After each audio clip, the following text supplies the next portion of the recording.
True story. Sabi ng matatanda sa amin na isang batang magsasaka ang nagtangkang itago ang isang lihim na magpapabago sa buong baryo. Sa simula pa lang ng pantasya, may kulog at kidlat na bumubulasok sa gabi at isang maliit na kamay ang nakakakapit sa gilid ng pinto ng kubo, takot at tapang magkahalo. Iyon ang unang larawan na paulit-ulit nagsasalita sa mga taong nakarinig ng kwento. Sa dulong bahagi ng bayan ng San Isidro, kung saan ang palayan ay parang dagat na lunti ang kumakaway sa hangin, tumayo ang kubo ni Mang Turo at Aling Sima. Hindi marangya ang bahay nila. Payak ang dingding, mga palatangga ng banig sa loob at isang maliit na urno kung saan inihahanda ni Aling Sima ang halos araw-araw nilang pagkain.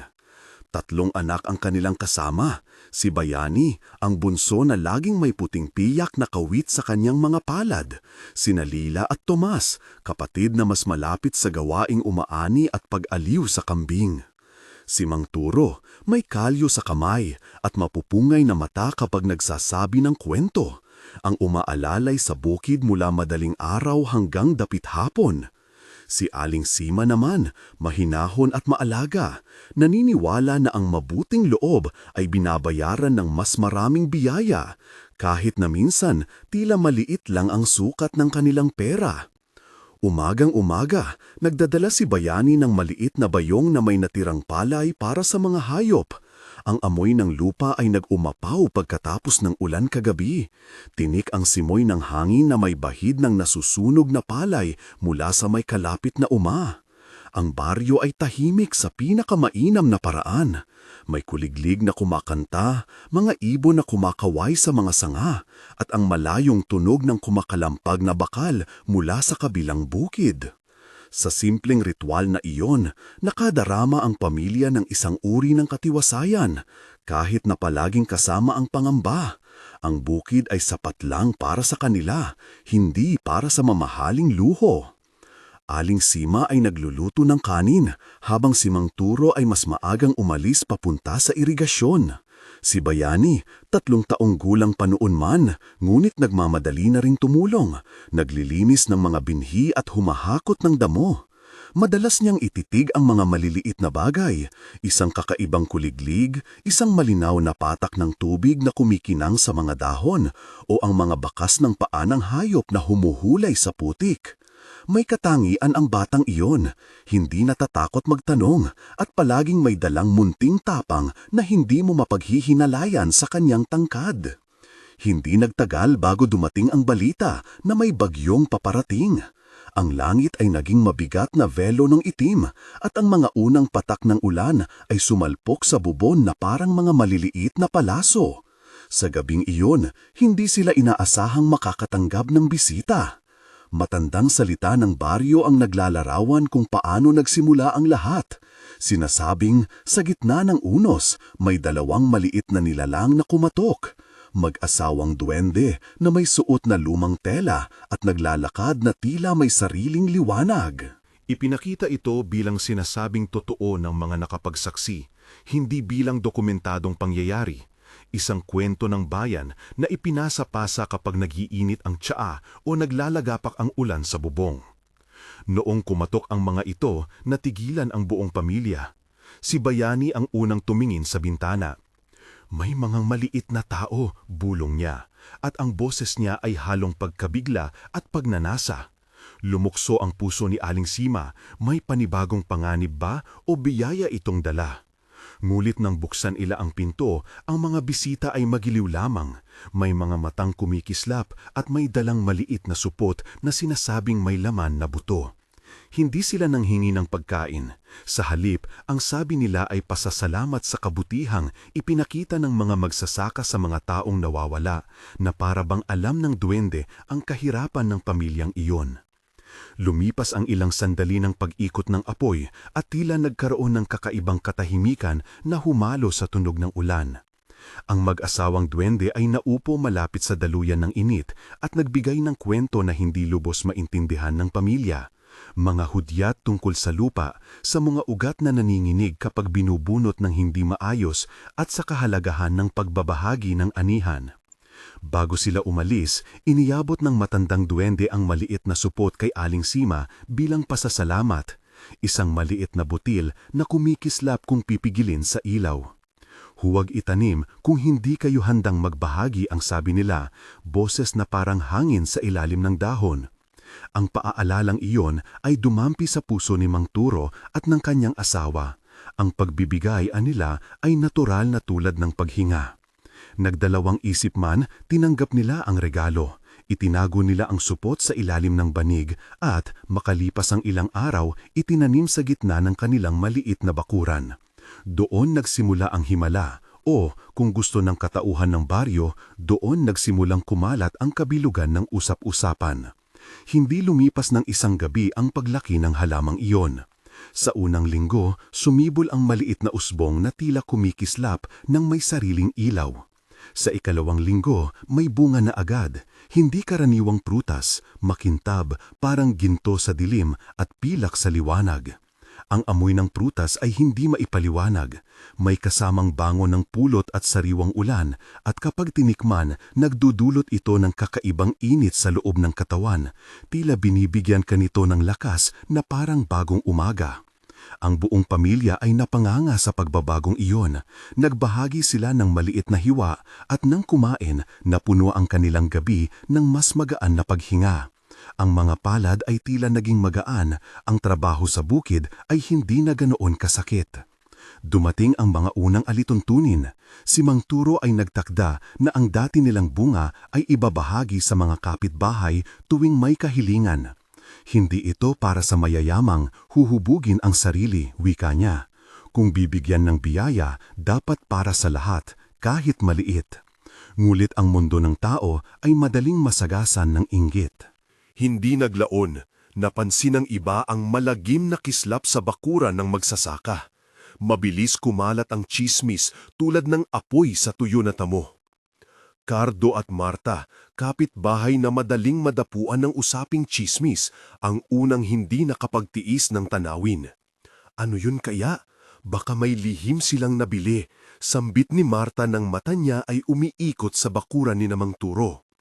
Si Cardo naman, na may maliit na diridiretsa ng pagtatangkang makalamang sa buhay, ay nagsimulang magplano. Hindi siya makapag-isip ng payak. Ang ideya ng pagkuha ng lihim ay lumutang sa isip niya na parang pangakong may malaking gantimpala. Isang gabi, habang ang buwan ay nababalot ng ulap, pinagdasal ng pamilya ang kanilang hapunan at nagpasalamat.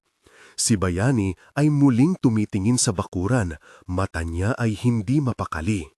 Sa kabila ng edad, may kakaibang pagtitiyaga sa kanya.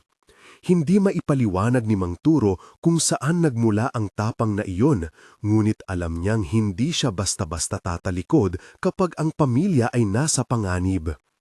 Kaagad, sumunod ang unang pagtatangka. Si Cardo, na kinausap ang isang kaibigan, ay nagtangkang kumuha ng isang prutas nang walang sinuman sa loob. Ngulit habang abala siya sa pag-akyat ng maliit na bakod, may nangyari. Isang malakas na tunog na parang hangin ang dumampi at siya ay napaupo sa lupa na may marka ng pagkapaso sa kanyang palad. Hindi man dugong dumaloy, ngulit sapat para takutin ang sinuman. Hindi ito karahasan na nakakita, isang simpleng paaala lamang mula sa mahiwaga. Nang umalis siya, dala niya ang isang kakaibang takot na hindi maipaliwanag, isang pakiramdam na may nagbabantay. Ang balitang iyon ay kumalat at parang nag-init ang ulo ni Cardo at Marta. Hindi sila nagbago ng landas, nag-usbong ang inggit at naging simula ng serye ng pagtatangka. Dumating ang mga susunod na araw na ang mga usap-usapan ay naging bulungan at ang mga mata ng ilan ay nagbago. Hindi na lang dahil sa pagkakinikilig, kundi dahil sa pagnanasa. Sa gitna ng mga pangyayari, lumitaw ang mapanlikhan plano. Ipakita sa publiko na hindi ito tunay na biyaya, kundi isang bagay na maaaring mapakinabangan. Si Don Marcelo, isang mayamang hasyendero sa kabilang dako ng bayan, ay napunta sa usapan ng madalas niyang marinig ang mga kwentong kumikislap sa hangin. May mga alagad siyang sina Crispin at Goryo, mga kalalakihang sanay sa kamay ng lakas, hindi sa salita.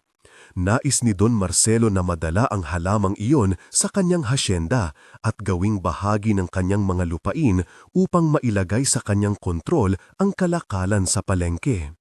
Ngulit ang presyo ng pagkamit ng ganyang layunin ay hindi palaging simpleng pag-alis ng isang marami. Ang mag-asawang duwende, hindi basta nilalang, ay nagpakita ng kanilang sariling paraan ng pagprotekta. Hindi nila ginawin ang mga tao na masama. Sa halip, pinapakita nila ang hangganan. Ang mga biyaya ay para sa mga may puso, hindi para sa mga dinaig ng kasakiman. Sa isang pagkakataon, hindi nila sinakta ng mga tumingin lamang, ngunit ang mga sumubok ng agawin ay nakaranas ng kakaibang pagbabanta sa kanilang mga gawa. Mga palad na nangangalit, mga mata na nagkukulog sa gabi, at unti-unting nawawala ang gana sa pagkain. Hindi ito malupit na pagpapahirap sa katawan, hindi kailanman na ipakita ang dugo o masamang karahasan, ngunit sapat ang pagbabago para iparamdam ang kanilang kakaliman ng kanilang pagkakamali. Habang umiikting ang mga pagtatangka, nakita ni Bayani ang nagiging panganib ng mas malinaw kaysa sa sinuman. May pagkakataon na siya mismo ang napasubo sa gitna ng paghahanda ni Cardo na mag-leap over sa bakod. Sa sandaling iyon, hindi lamang siya nagtakip ng mukha, nagdesisyon siyang protektahan ng bakuran. Hindi natin pwedeng hayaang kuning nila yun, pabulong niyang sinabi sa sarili habang ang kanyang mga kamay ay dumampi sa supot na itinatago nila. Ang supot na iyon ay maliit, balot sa dahon at nakatago sa ilalim ng banig, pero sa puso ng bata, ito ang simula ng lahat ng pagbabago para sa kanilang pamilya. Minsan, ang naratibong ito ay pumapasok sa isip ng bata. Hindi ako matatayo at iwanan sila, naisip ni Bayani sa isang maikling flash ng malalim na konsentrasyon. Kung ako lang ang kukuha ng bawat prutas, mawawala ang lahat. Ngunit kung hindi ako kikilos, mawawala ang pagkakataon namin na magbahagi. Ang simpleng logic na iyon ay tumubo sa kanya na parang buto, maliit ngunit may lakas kapag napangalagaan.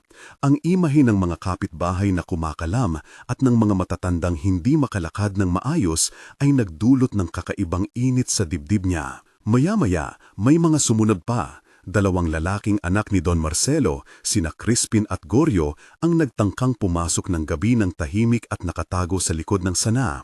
Nagdala sila ng liwanag na parang silip sa isang bintana, ngulit tikom ang kanilang bibig at malilim ang plano.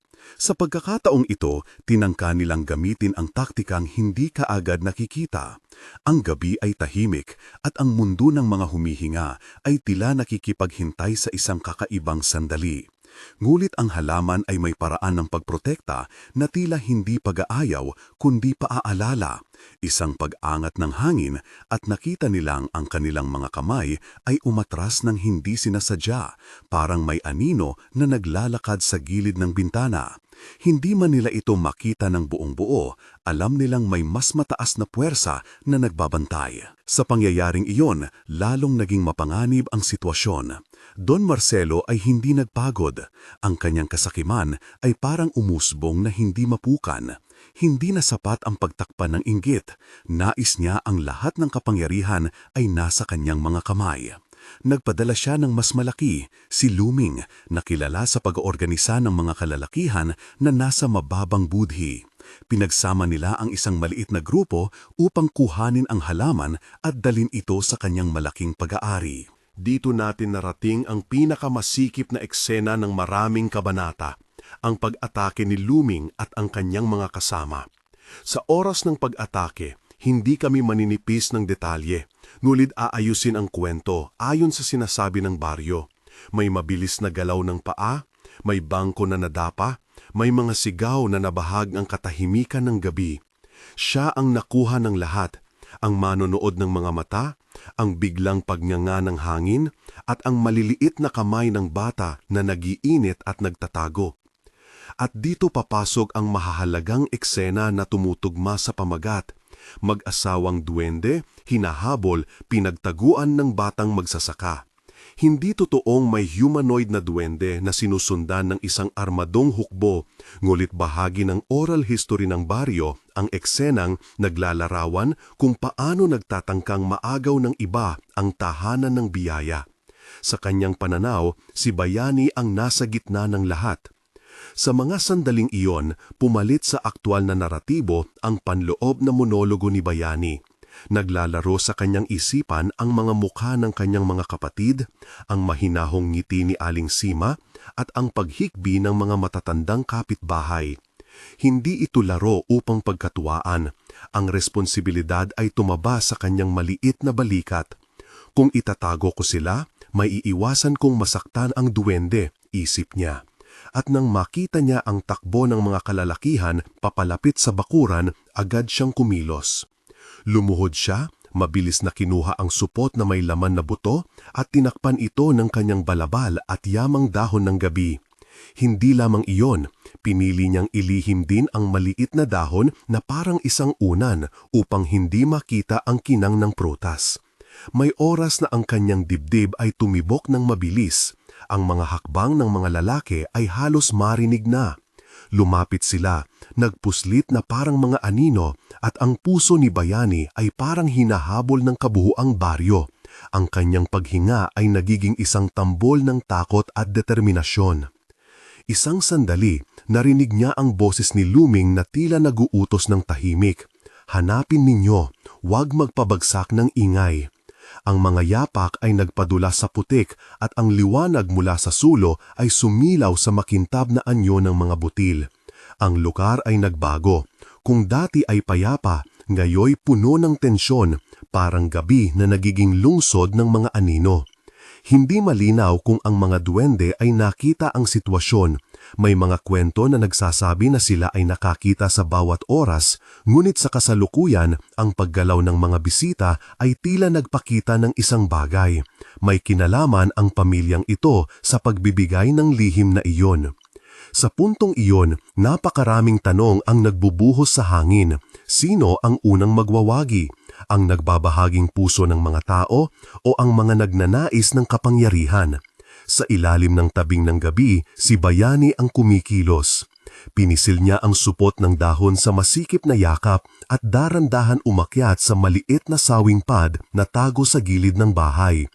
Ang kanyang katawan ay kumakaba at ang bawat tunog ay tila nagiging malaki at mabigat. Sa likod ng kaniyang ulo, naisip niya ang mag-asawang duwende. Hindi nila kinakailangang iligtas, ngunit ang supot ay parang pangako ng pagbabago at pag-asa para sa marami. Doon nagtatapos ang unang bahagi ng kwento sa baryo ng San Isidro. Hindi pa tapos ang giyera ng mga intensyon.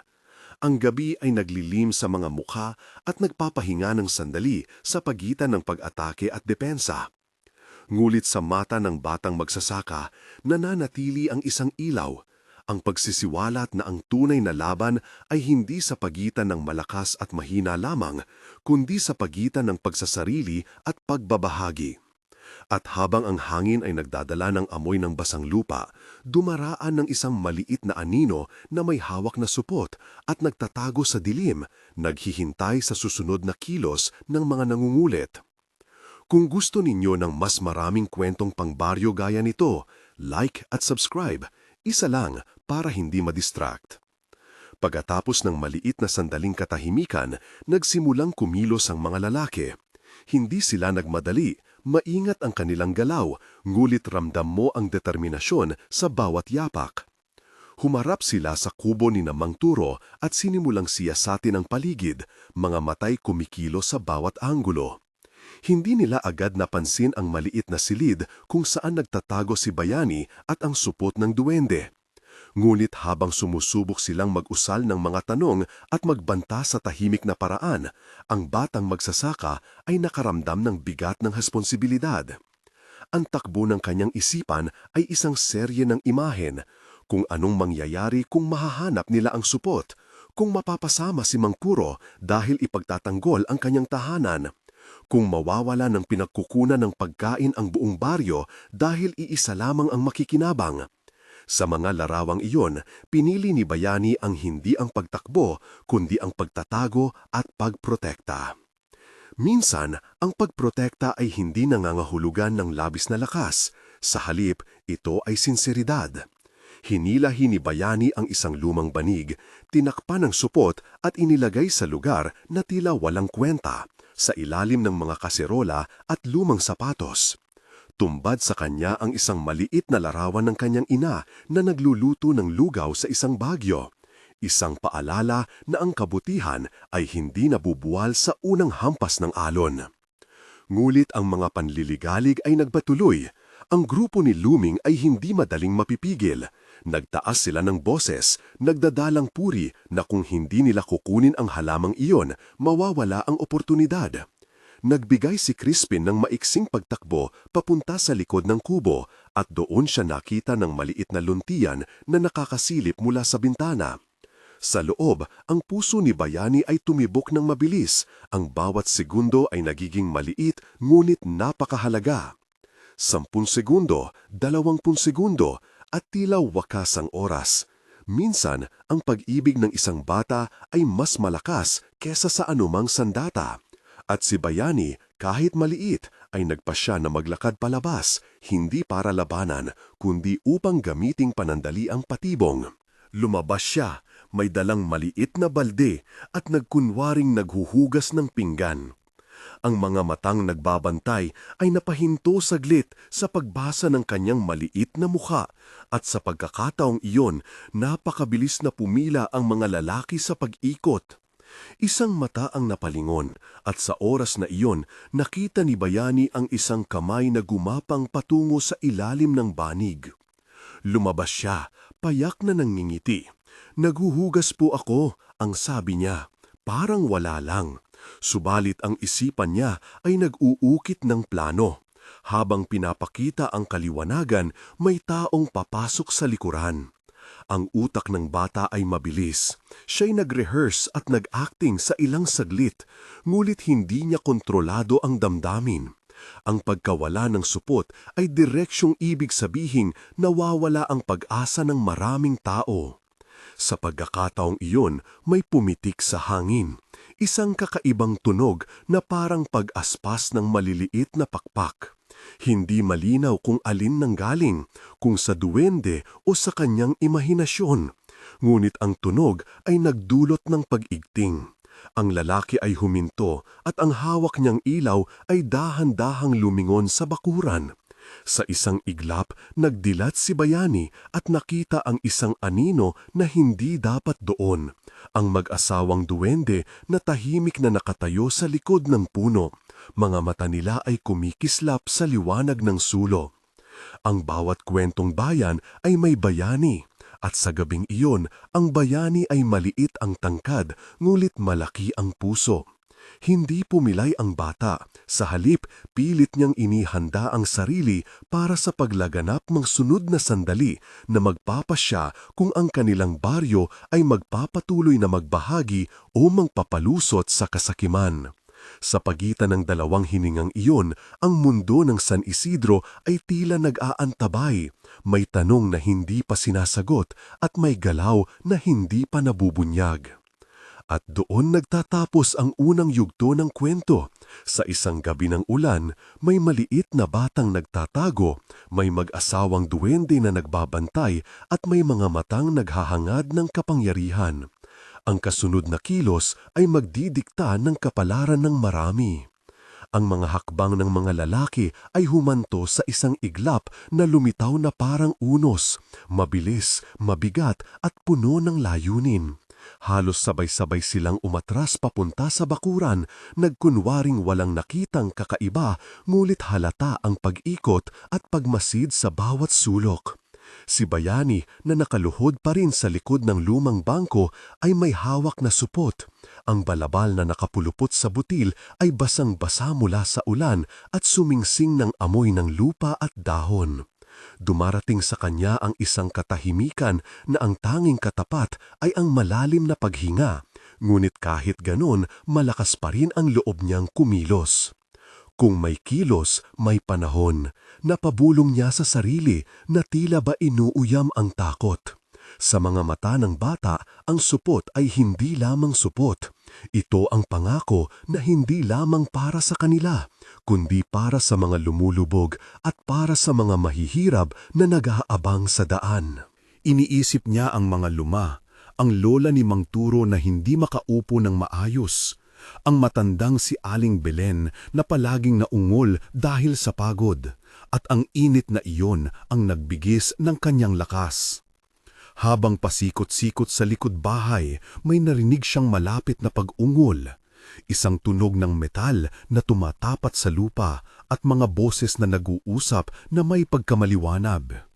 Siguradong nandoon ang bulong ni Luming na para bang sinusubukan anggalin ang bawat butil ng pag-asa sa hangin. Naglakas loob si Bayani. Unti-unti niyang itinulak ang pintuan ng maliit na silong kung saan nakatago ang supot. At doon niya nakita, hindi ang mga mag-asawang duwende mismo, kundi isang munting anino at dalawang pares ng mata na kumikislap mula sa pagitan ng mga palumpong. Ang mag-asawang duwende ay nagtatago, hindi dahil takot, kundi dahil alam nilang may mga hangganan sa pakikiisa sa mundo ng tao. Sa isang pagtingin, nakita ni Bayani ang mukha ni Mang Turo at Aling Sima na malapit na ring labis ang pagkabalisa. Nakita niya ang kamay ni Aling Sima na kumapit sa sukat ng pintuan. Nakita niya rin ang mga mata ng kanyang ama na nagpapakita ng malalim na pasensya at pag-asa. Hindi nila sinabi ang alinman, ngulit pareho silang nagbigay ng simpleng pag-iling. Huwag hayaang makita. Isang hindi sinasabing utos na nagmumula sa pag-ibig. Kailangan ni Bayani na magdesisyon. Ituturo ba niya ang sinuman o itatago ba niya ang lihim hanggang sa lumamlam ang galaw ng lunggati? Nagmadali ang mga kalalakihan. Lumipas ang ilang sandali at ang ilang kasama ni Luming ay lumapit na sa gilid ng kubo. Tumigil ang mga puso, tila nagbagting ang hangin na may kakaibang lamig. Ngulit may isang bagay na hindi nila inaasahan. Sa gitna ng kaguluhan, ang mga mag-asawang duwende ay nagbigay ng tahimik na pahiwatig kay Bayani. Isang maliit na paggalaw ng daliri, isang paang nag-usad na parang sinasabi, "Gawin mo ang dapat gawin." Si Bayani ay kumilos. Naglakad siya palabas, nanginiti na parang walang alam, may dalang mangkok na may balat ng saging. Ang mga kalalakihan ay tumingala sa kanya bilang sagot sa simpleng tanong ng gabi. "Naghuhugas po ako," ang sabi niya ng lantang na parang isang bata lang na walang mali siyang intensyon. Subalit, sa likod ng kanyang mga mata, siya ay nagbabantay at ang supot na nakatago sa ilalim ng banig ay may kahabag-habag na misteryo. Sa paglalakad-lakad ni Bayani sa harap, may sumilip na si Crispin sa pintuan at sa sandaling iyon, isang malipit na bagay ang nangyari. Isang maingay na pag-aspas ng hangin na hindi naman galing sa kalangitan. Isang liwanag na nagkislap mula sa lupa sa ibabaw ng supot. Hindi malaon, nakita ng isa sa mga lalaki ang maliit na kinang at agad na pinangaralan ng kung anong kakilakilabot na pagnanais. Doon, sigaw ni Goryo at nagsimulang kumilos ang grupo ng mabilis. Ang oras ay tila huminto ng sandali. May isang dramatikong linya ng pagkatanto. Kung mabubunyag ang supot, hindi na ito babalik sa kanila. Ngunit, may mga hindi inaasahang puwersa sa likod ng tanawin, hindi malaking hangin o malakas na kidlat, kundi ang malumanay na pag-ibig ng isang bata at ang pagtingin ng mga nilalang na lumalakad sa pagitan ng mga anino at bituin. Ang unang guhit ng pagbabago ay naramdaman sa simpleng paraan. Ang lupa sa bakuran ay kumilos at ang maliit na halaman sa tabi ng punong mangga na noon ay mistulang ordinaryong damo ay biglang tumayo parang isang maliit na pader na tumatakip sa isang bahagi ng bakuran. Hindi ito tunog ng malalakas na palad, kundi isang bubong na dahan-dahang nagsasara sa ilalim ng lupa. Nagmamadali ang mga lalaki, ngunit natitiyaking bata ang nagtatago ng sukot. Sa isang iglap, ang ilang sulo ay nagliwanag sa isang kakaibang kulay. Hindi nakikita ng karaniwang mata maliban kung bukas ang utak at puso. Ilang sandali pa, ang mga sinong kamay ay parang natutukso, nag-uumpisa na ang pagkapalpak ng loob. May mga nagmumungkahi na ang ganitong bagay ang ginawa ng mag-asawang duwende, isang proteksyon na hindi marahas kundi puno ng sabi-sabing pangaral. Hindi tayo magdedetalye ng kung paano nila ginawa. Ang mahalaga, ayon sa mga matatanda, ay ang hangganang ipinatawan nila. Ang mga umangkin ng kasakiman ay hindi agarang pinahamak, ngulit inabutan ng isang aral na nagiiwan ng marka sa kanilang loob. Isa-isa, naramdaman ni Crispin at Goryo ang kakaibang init sa mga palad nila. Hindi ito pagdurusa ng dugo, kundi isang pamumula ng balat at isang pagngingit-ngit na parang singaw na naglalabas ng tunog. Napababa ang mga ilaw ng mga sulo, napabugso ang ilang mga paa at ang mga maskadong plano ay naputol. Sa gitna ng kaguluhan, si Luming ay umiling at tila nagtanong sa sarili kung sulit ba ang lahat o kung nakita na niya ang isang bagay na hindi niya maunawaan. Bumagsak kayo ng kalaban, bulong niya, nag-uunawa na may mas malalim na puwersa kesa sa mga sakim na puso. Ngulit, hindi pa ito ang katapusan. Habang nangyayari ang kaguluhan sa labas, may nagsimulang magpalitaw ng ibang plano. Si Don Marcelo mismo ay nagpasya na dumiretso. Hindi siya nagpadala ng sinuman. Ang kanyang ego ay nagtulak sa kanya na kunin ang bagay ng sarili. Tumindig siya sa kanyang kabayo, may nobela ng kayabangan, at naglakad papunta sa pintuan ng kubo na tila ba siya ay may karapatang. Nang bumaba siya, nakita niya ang mga marka sa papunta, mga pagbabago sa balat ng mga lalaking sumubok na kumuha. Ang kanyang mukha ay nagkaroon ng kakaibang putik, hindi dahil sa takot, kundi dahil sa galit at pagtataka. Ito ay akin. Itinindig niya ang kanyang boses na para bang kailangan niyang patunayan ang kanyang paninindigan. Ngulit may isang bagay na hindi niya nasaksi. Ang mga mata ng mga duwende na tahimik na nagmamasid sa gilid ng punong mangga. Ipinahayag ni Mang Turo ang kanyang sarili, hindi sa galit, ngunit sa malumanay na panalita. Hindi ito para sa isa lamang, ang sabi niya. At kahit na ang tinig niya ay may kalyo at pagod, may bigat at pag-asa ito. Ito ay biyayang pinapahintulutan at ipinagkaloob para sa ikabubuti ng maraming tao. Kung ipipilit ninyo, hindi kayo magtatagumpay. Ang pananalitang iyon ay hindi isang pagbabanta. Ito ay paalala ng kabutihan at ng mga hangganan ng dibdib ng tao. Tumulduan ang tensyon ng isang kakaibang pangyayari.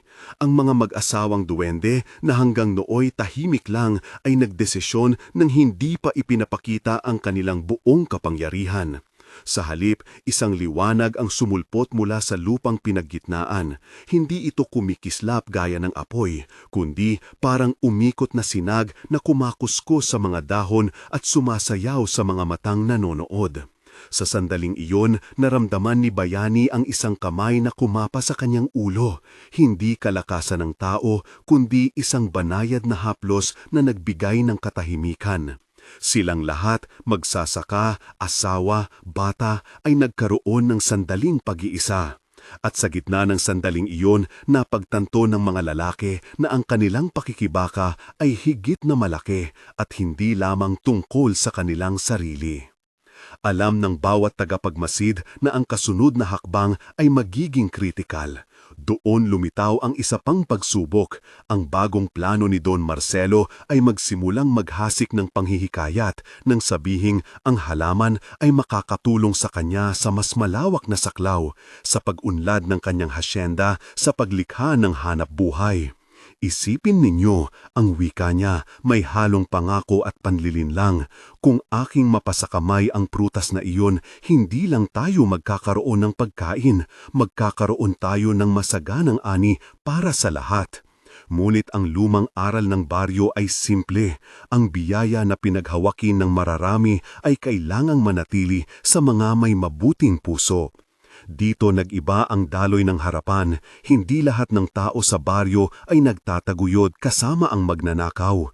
Sa likod ng mga daga ng usap-usapan, may mga kapitbahay na nagulat at natakot. Ngunit may ilan ding nagsimulang magtanong. Sino nga ba ang tunay na nagtatanggol ng bayan? Isang maliit na pagbubukas ng pinto ang nagkaroon ng epekto. Sina Aling Sima at ilang matatandang kapitbahay ang lumabas, may bitbit na palay at mga inihandang pagkain at simpleng nagbigay ng kanilang mga kamay sa mga sugatang puso. Hindi namin ito itatago, wika ni Aling Sima, may tinig na nanginginig, ngulit matatag, kaya ng lupa ang magbibigay at ang tao ang magpapasya kung paano ito hahatiin. Ang pagbubukas ng ilan ay nagbigay daan sa pagbabalik loob ng iba. Nakita ni na Crispin at Goryo ang katotohanan sa mga mata ng kanilang sariling konsyensya, hindi sa mga marka sa kanilang katawan, kundi sa bigat ng pagkakasala. Sa isang kakaibang pag-ikot ng kapalaran, ang mga taong loon ay nasa tali ng kasakiman ay nagsimulang bukunawa at may ilan pa nga ang tumugon sa hinaing. Kung kami ay nagkamali, wika ni Crispin na parang naluluma ang lakas, patawarin ninyo kami. Ang salita ay malaki, ang paghingi ng tawad ay hindi laging nangangahulugang pagyakap agad ng lahat, ngunit ito ay nagsimula ng pagbabago. Ngunit, hindi pa doon nagtatapos ang gulo. Si Don Marcelo, sa kanyang pag-iiyak ng pagmamayari, ay hindi basta magpapatalo. Nagmadali siyang bumalik sa kanyang kabayo at siyang kanyang itinuring na huli at pinakamalakas na pagsubok, ang pagsangguni sa kapangyarihan ng pera at impluwensya, upang kupkupin ang anumang bagay. Nagtawag siya ng mas maraming tao at nagbala ng pasakalye sa palengke na tila ba nagpapakita na ang mundo ng kanilang bayan ay maaaring maging palengke kung kanilang pag-aari ang bawat bagay. Ngunit sa narakibo ng baryo may hangganan ang kayamanan. Sa puntong iyon, nagkaroon ng sandali ng pagkakaisa. Ang ilang mga magsasaka mula sa kabilang bukid ang dumating, nagdala ng kanilang sariling anino ng pagdala at nagbigay ng suporta sa pamilya ni Mang Turo. Hindi ito itinuturing na isang armadong pag-atake, kundi suporta mula sa puso. Simpleng paghawak ng kamay at pagbibigay ng pagkain sa mga nangangailangan.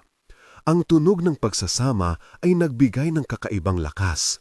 Ang mga kalalakihan na dating nagpunyagi sa sariling layunin ay napigilan dahil sa dami ng mga mata na nakabantay sa kanila. Ang isang bayan ay nagbubuo ng pagkakaisa dahil sa mga simpleng bagay. Paghingi ng tawad, pagbibigay ng pagkain, pag-aalay ng oras. At sa kabilang lahat, si Bayani ay nananatiling sentro ng tanawin. Hindi siya nagpakitang tao, sa halip siya ay patuloy na nagbabantay. Pinoprotektahan ang supot, hindi lamang mula sa mabibigat na kamay, kundi mula rin sa tukso ng isip. Nagsimula siyang maramdaman ang anumang kalakasan ng puso. Minsan ay napapangiti siya at minsan naman ay napapaluha sa takot. Ngunit ang kanyang paniniwala ay nananatili. Kung ang biyaya ay ibabahagi, magiging malawak ang pag-asa. Sa huling sandali ng gabi, nang ang mga sulo ay unti-unting napapanaw at ang ulan ay humupa, nagpasya ang mag-asawang duwende na hindi sila magpapatungkol sa marahas na paraan.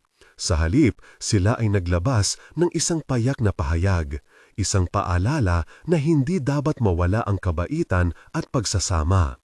Kung ang puso ninyo'y maluwag, ang lupa ay sasagana, ang malumanay nilang sabi, na para bang paalala ng mga lumang awit. Ang kanilang tinig ay hindi tahasang nagbabala sa mga tao, ngunit nagbibigay ng malinaw na kondisyong moral. Ang biyaya ay mananatili lang kung ito'y gagamitin sa kabutihan. Sa umaga, nagising ang buong baryo sa kakaibang liwanag. Hindi mula sa araw, kundi mula sa matang nagliliwanag ng mga tao. May lasapin na bagong panahon at ang mga naiwan na marka sa balat ng mga nangahas ay hindi manakit ngunit nagparating ng aral. Pamumula, panunuyo ng puwersa, isang pakiramdam ng pagkakaisa. Ang mismong halimbawa ng pagbabago ay nakikita sa mga simpleng gawain. Nagkikita-kita ang mga kapitbahay, nagbibigay ng pagkain sa isa't isa at nagplano kung paano hahatiin ng patas ang ani. Ang mga tanong ay hindi agad nasagot, ngulit may simula ng bagong pag-aayos. Minsan, ang pinakamalinaw na pag-unlad ay nagmula sa isang maliit na hakbang. Si Mang Turo, na kilala sa kanyang pagkamakumbaba, ay nagbigay ng maikling diskurso sa gitna ng plaza.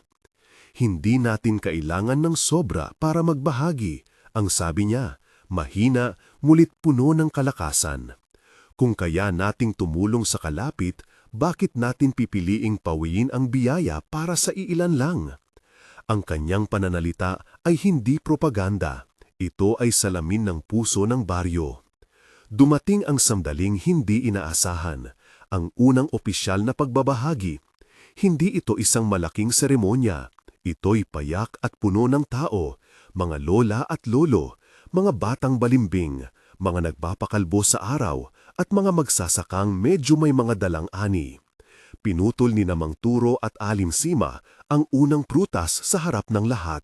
Hinati ito para sa mga nangangailangan at nagbigay ng isang maliit na bahagi para sa mga nagpasiyang humingi ng tawad. Ang simpleng pangyayari ay naging simbolo. Hindi lamang ang prutas ang ibinahagi, kundi pati ang kapangyarihan at kasaysayan ng pagiging bukas. Habang nagaganap ang pagbabahagi, may isang maliit na kabanata ng katahimikan. Ang mag-asawang duwende ay lumapit kay Bayani at sa kanyang pamilya, tahimik na nagpasalamat.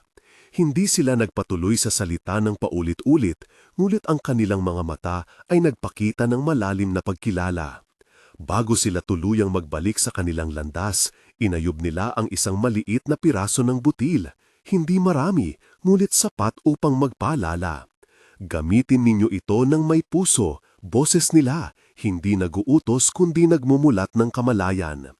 May maliit na kondisyon sa bawat biyaya, ang puso ng tumatanggap ay dapat malinis. At pagkatapos ng maikling paghinto, nagkaroon ng pag-alis, isang pag-alis na hindi tahasan ngunit puno ng kabanalan. Naglakad sila palayo, dalawang maliit na anino na tila napapawi ng liwanag mula sa araw. May mananagsabing nakita pa raw ng ilan ang isang maliit na kislap sa lupa. May iba naman na narinig nila ang munting halakhak na tila nagmumula sa iisang punong kahoy. Ang pag-alis nila ay hindi malungkot, ito ay puno ng pag-asa. Ngulit ang kwento ay hindi natapos sa pag-alis ng duwende. May mga epekto at aral na nananatili. Sa loob ng buwan, nagbago ang baryo. Hindi agad sa yaman, ngunit sa puso. Nagsimula silang magtulungan sa panahon ng pag-aani, nagbahagi ng kagamitan, at binigyan ng pansin ang mga nakatatanda. Nagkaroon ng mga bagong patakaran sa palayan, hindi na pwedeng kunin ang lahat ng aning pinagsama. May bahagi na para sa mga nangangailangan at may bahagi na para sa mga magsasaka mismo. Ang pagmumulat ng kahalagahan ng pagbabahagi ay naging sandigan ng bagong komunidad.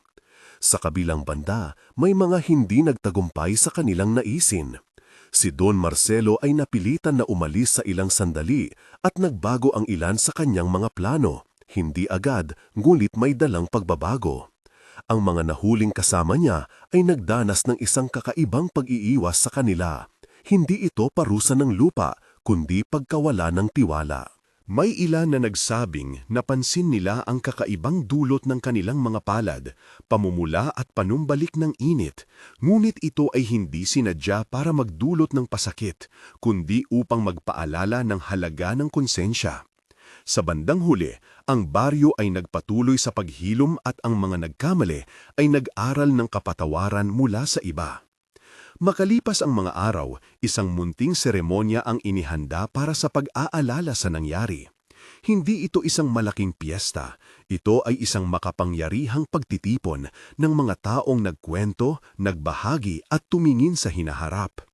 Si Bayani, na noon ay maliit pa lang, ay inilipat sa mga bisig ng katauhang respetado, hindi para gunitain siya bilang bayani lamang, kundi bilang pagkakakilanlan ng pagbabago.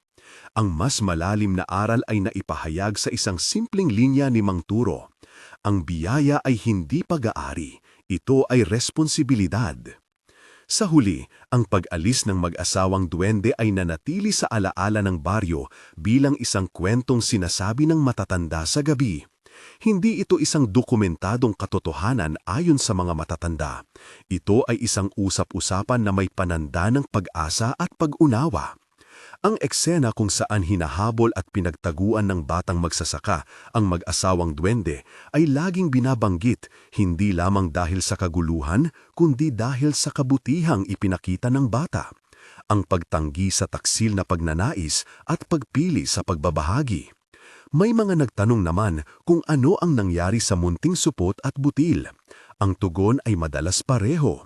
May natirang butil na itinanim sa puso ng baryo, hindi para maging kasaganaan ng iilan, kundi para magsilbing paalala. Sa tuwing may bagyo o problema, ang mga tao ay bumabalik sa aral. Huwag ihorg ang biyaya, ibahagi ang prutas sa karapat-dapat. Ang kwentong ito na sinasabing nangyari sa baryo ng San Isidro ay hindi lamang isang pagtalakay sa mahiwaga, kundi isang salamin ng ating mga puso. Minsan, kapag tahimik ang gabi at nagliliparan ang kuliglig, may mga bata sa baryo ang naglalaro ng ginagawa ni Bayani.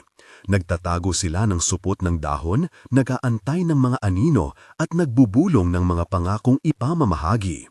Ang mga matatanda ay tumatawa at sinasabing, huwag ninyo silang gawing talagang dalhin ang buong lupain, ituro ninyo ang pagbabahagi. May mga kumukwento rin na nakita pa raw sila ng maliit na kislap sa ilalim ng mga bituin at sa tuwing sila'y maghihiwalay, may paalala agad na dumating. Ang biyaya ay mananatili sa puso ng mga taong mapagkumbaba at mabuti. Ang pangwakas na paalala mula sa kwento ng San Isidro ay malinaw. Ang biyaya na hindi ibinabahagi ay humahaba lamang ang intindi ng tao sa kanyang sarili. Ngunit kapag ito ay pinaghati-hatian at ginamit para sa kabutihan ng marami, ang buong komunidad ang magtatamasa. Ang batang magsasaka na nagtago at nagprotekta sa mag-asawang duwende ay di lamang isang tauhan sa kwentong iyon. Siya ay isang simbolo ng katapangan at ng pagpili ng tama sa harap ng tukso. Kung tatanungin ninyo ang mga matatanda na yon, sasabihin nila na parang kailan lang nangyari ang gabi ng ulan, ngulit laging may pagkakaiba. Ang kwento ay hindi kumukupas. Sa bawat pagbabahagi ng ani, sa bawat kamay na iniabot sa nangangailangan, sa bawat pagkakataon na sinasabing huwag hayaan ang isa lamang ang magkamal, muling nabubuhay ang diwa ng mag-asawang duwende at ng maliit na batang nagtatanggol ng lihim. Sinasabing totoo ito ng mga nakasaksi, isang oral history ng baryo na patuloy ipinamamana. Huwag nating itong ituring na utos, ni huwag nating sundan ang anumang ritual, kundi bilang isang mito na nagtuturo. Mag-ingat tayo sa kasakiman, magpakatotoo sa pag-ibig at magbahagi ng biyaya. Sa huling tanaw ng araw sa palaya ng San Isidro, ang mga tao ay nagbubunyi hindi dahil sa isang himala lamang, kundi dahil sa kanilang piniling magbahagi at magkaisa. Kung ang kwentong ito ay nagpasaya o nagbigay ng aral sa iyo, i-share mo ito at isulat sa comments kung anong unang aral ang tumimo sa puso mo. Maraming salamat sa pakikinig sa kwento ng San Isidro, sinasabing totoo, ipinasa-pasa ng mga matatanda at patuloy na nagbibigay ng paalala. Hindi lahat ng kayamanan ay para sa iisa.